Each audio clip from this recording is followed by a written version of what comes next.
welcome back to our channel. And for you who are new, my name is Fredrika. We are the Zero Waste family. We are a family of 5, 3 kids, 2 adults, and we live a sustainable, minimalist, and zero waste lifestyle.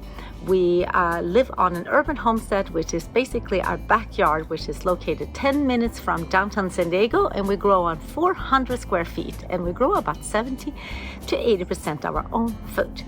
Anyway, so it's time for a garden update because we haven't had one since I think July or August. And the reason for that is because we haven't had too much things going on in here. We decided for the first time that we were not going to plant anything because usually we try to grow all year round. And what happens is that in August and September, it's really hot here. We're talking, triple digits. And so in previous years, we've been planting and then we have to try to keep these plants alive and we lose a lot of plants that way. So if like, you know what, this year we're gonna just see what happens if we do not plant and we just let whatever is growing in the garden grow. In that case, it was a lot of fruit. Obviously, we had a lot of guavas, we had a lot of peaches, and we had nectarines, we had strawberries, we had blackberries. We got no raspberries this year for some reason, not one single one. This is the first time. And we had tomatoes and peppers, lots of tomatoes and peppers growing, and then actually some beets. It was a really good beet year for us. A little bit more beets than I usually, but I've been fermenting a lot, so it's a good problem to have, I should say. Another problem that we're facing is this little white scaly thing. They come on all our citrus trees and we're really being plagued by that. All we do is kind of wash it off, actually, all the scales, and then we spray it with natural spray to keep it at bay. But we've been definitely having a lot of problems with this year, as well as ants. I think whenever it gets dry here, when we have droughts in San Diego, the ants keep marching in by one. And they're all over our plants, so we spray them with cinnamon bark oil. That seems to really work, and that's a natural way of taking care of them. Obviously, not planting anything new meant also that we didn't have so much food growing besides the tomatoes and the fruit, but we had plenty in the freezer, so we were fine. And whatever, like for lettuce and things like that we obviously can't freeze, we went to the farmer's market, so we did okay. But here we are now in October, end of October even. Finally, the weather has cooled down. August and September, all we did was actually prepare the beds for fall planting, so we were producing more compost than ever, and we were filling the beds and turning the soil and putting in a lot of organic matters like leaves and grass clippings to just prepare it. So the soil is just absolutely beautiful this year. And then we actually planted. Last week we started to plant. We also have been planting lots of seeds and growing seedlings, and they're all indoors in the kitchen. So we keep joking that doesn't like everyone have their seedlings taking over the kitchen at this time, because we have no kitchen table anymore because our seedlings are there. This of course allows us to make sure that we're growing things that are good seeds, and these are seeds that we have saved, is disease free and stuff like that. So we're planting as they are maturing out to the garden, and we have had some really chilly mornings. As you can see, I'm sitting here in sweaters, actually James sweater. We also had some rain, which was just yay, finally the rain came, and it came with a bang. Literally, we had the biggest thunderstorm and rain just dump on us, and it was great.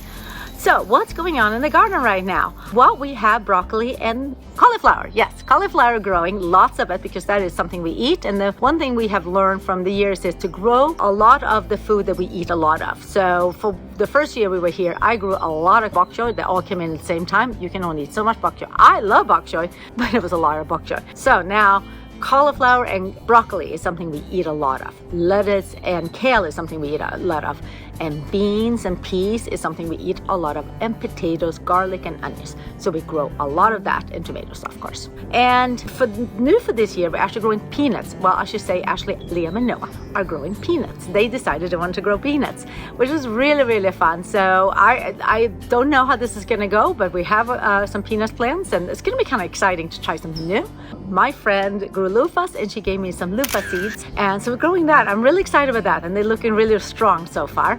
Another new thing we're growing this year is flowers, medicinal flowers that I can dry. I can just put them in the dehydrator, and then we will have dried flowers for making teas and elixirs and tinctures and stuff like that. I'm really excited. They haven't come up yet. We're waiting for the rain, and I think it's going to come up. And because we are going to have a really busy fall and winter with my book coming out, the TV show that we're in, Home Sweet Home, lots of media appearances. So we figured that we're going to make it easier for ourselves, and we're going to grow things that are easy to store, that doesn't make us have to do too much preserve it. But onions, we had a lot of onions, and onions are easy because all we have to do is take them up and dry them and then cure them, and then they will last. Same thing with potatoes, same thing with pumpkins. So we're trying to grow those kind of things that we don't have to do too much with, and it will save us time. So we have lost a few chickens recently to old age, and so tonight I'm going to introduce 3 new chicks into our flock. And the chickens play an important role on our homestead. They provide compost for the garden beds, and they eat a lot of our food scraps. So they're a very important part of the cycle. Now we've got 3 Red Island Reds, and I'm going to introduce them. We wait until about dusk when our chickens have gone up into the coop and things are quiet. That is the best time to introduce them to you. The kids are so excited. They would name them. Okay.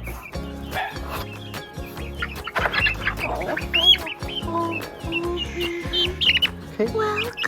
Welcome to our little so pretty. You are going to be happy here. We're just going to put them in the hatch box tonight. And I'm going to get the next one. There's this little guy. And we'll have him on this one. Her, sorry. In fact, maybe they should be together. I wonder if they would I'm feel hoping good. there's no roots. We can't have They would feel good huddling together. Yeah, they seem to want to sleep together. That would be smart. Yeah, that way they can also keep the worms. No, we're staying. Guys. See you in the morning. Good night. Have a good luck. night. Good And luck. there are some other girls in there. You'll get to know them tomorrow morning. Okay, ladies, you be nice to our new guests. When you introduce them in the middle of the day, there tends to be this pecking order and the chickens get really aggressive. They're not the smartest in the bunch. It seems like if they wake up and there's just other chickens, they're like, oh, right, of course, yes, that's just how it is. Well, a couple of years ago, we got the same kind of chickens. From the same person. I checked in on them, and our big oldest, she is 8 years old, Gunilla. She was laying on them. First, I thought she was killed them, and then I realized she was keeping them warm. She's such a good mama. So hopefully our girls will take good care of them. Yeah.